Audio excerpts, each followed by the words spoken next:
Hello out there, this is Wakeangel2K1, and today I am reviewing something that is very near and dear to my heart. That is a figure from the Batman the Animated Series line. The new Batman Adventures. You know what? I'm never going to say that again. If I ever refer to the show again, I'll just be saying Batman the Animated Series. If you're a nitpicker, then I invite you to address the complaint department. It exists in the void. I'm sure you'll find your way there. Anyway, so I found this at a local FYE for 50% off, meaning it came out to just over $10. And I just could not resist one of my favorite characters from my all-time favorite cartoon show. So this is, of course, Barbara Gordon Batgirl. If there is one negative thing for me to say about this toy straight off the bat, is that it's supposed to be a collector's series figure, yet it's packaged on an ordinary blister bubble. This is just a regular old blister packaging, which for the most part, people usually tend to destroy when they take the figure out to play with. Of course, I managed to do it without destroying it. I had to very carefully remove the tape from this side, then ease out the card. Like it took the paint with it, but I did it carefully enough that you can overlay it back on top without really showing. So yeah, like why did I go through so much effort? Because I feel like this card art is worth saving. I mean, it's a very minimalist card art. You can probably see a little bit better from the blue image on the back. It's just like the white line outlines of Batman, Nightwing, and the Tim Drake Robin, which is really cool.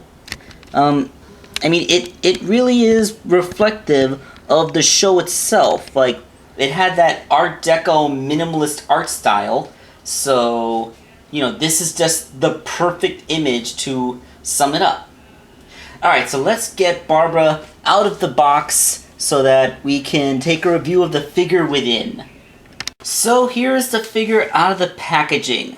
The line once again managing to capture the petite yet curvy form that defined the Batgirl of this particular show. And yeah, this was, it's actually a really loving recreation. Now, she actually is designed to scale with the other characters, and as we all know, Batgirl was not very tall. So, to scale in line with 6-inch figures, she is actually only 5 inches tall. For size comparison, here's my Ahsoka figure, who is like a full head taller than her because she actually is 6 inches. And, you know, it's actually better to me that she's this size because, you know, like, it's an adult collector line, so, you know, scale is very important for us adult collectors. So let us quickly break down the articulation, because this is actually a pretty good figure.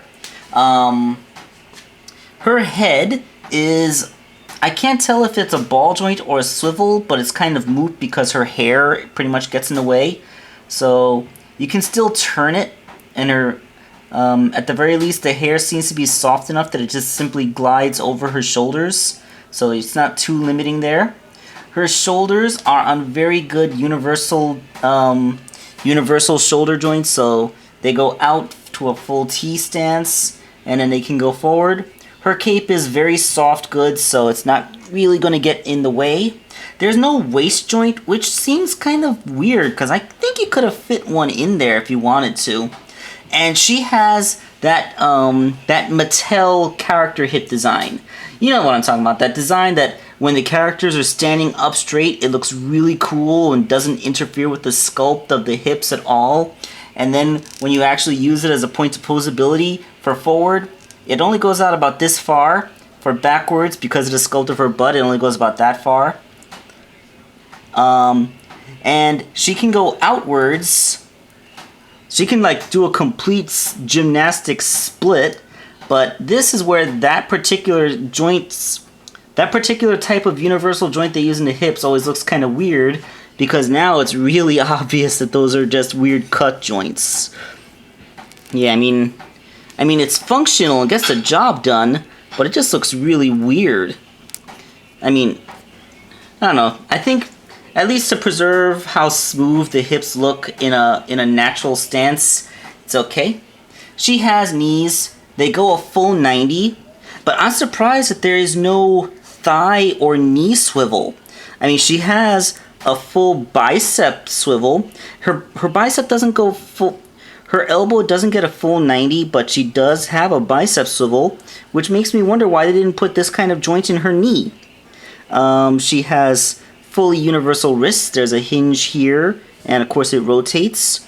I'll get back to the wrists later.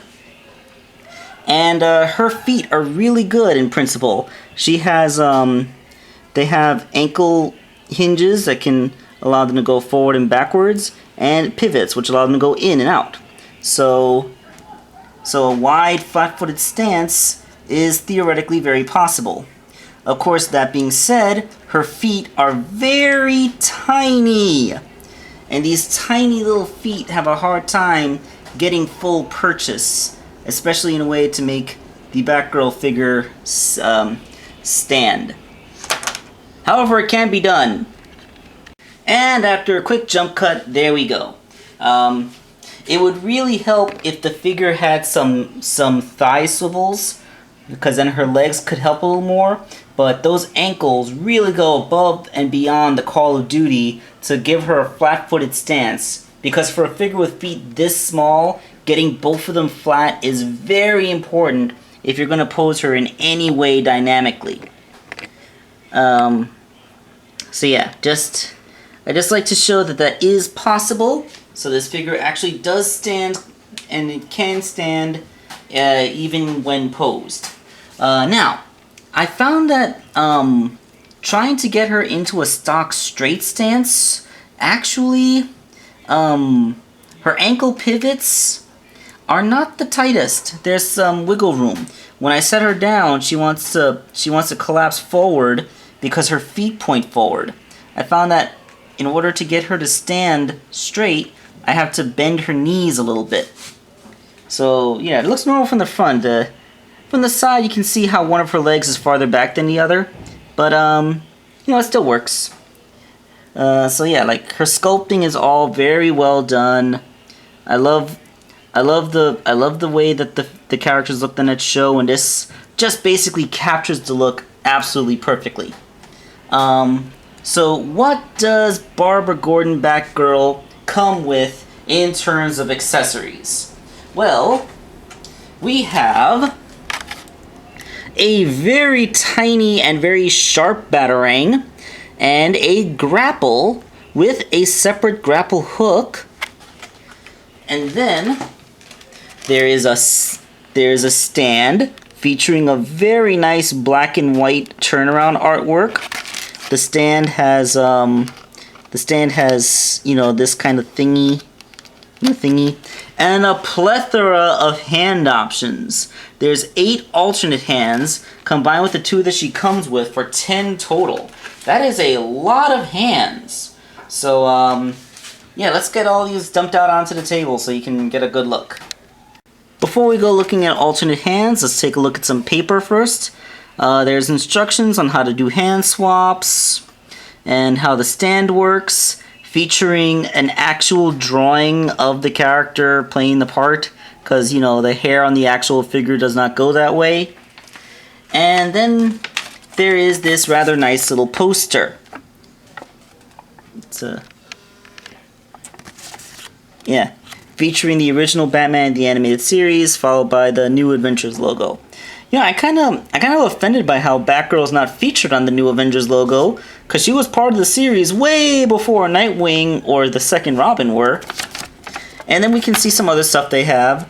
I actually saw the Riddler and Penguin for sale, but I didn't pick them up. I just wanted Batgirl. And then you get like the second version of the Scarecrow, Bane, Nightwing, Mad Hatter. But check this out. Apparently they're going to make a Batmobile to scale with these things. That is awesome. And they're also making Roxy Rocket with her preposterous crotch rocket. Yes, I said that. That is a thing that I said. And here's the stand. The stand is just kind of weird. You put it there, and then you put her there. Like, wait, how does this... It works like that. It's basically just a clamp that you sort of put around her waist, her hips. I don't know, it's kind of a really deep stand. I don't think I like it. It pushes her cape up, and I just know that's going to mess with the soft goods over a long period of time. I can definitely do without this stand. I do not need this stand. I mean, the artwork on it is appreciated, don't get me wrong, that's very nice artwork, but, I don't know, I guess they use this clamp thing so they wouldn't have to put a peg hole in the figure, but, I think I would have taken a peg hole. If you really don't want to have a peg hole, put a plug, so that we could plug the peg hole with a nondescript piece of plastic when we're not using the stand. That's how you do it. You don't give us this big obtrusive claw thing. It actually looks more like something that's being used against her as a weapon.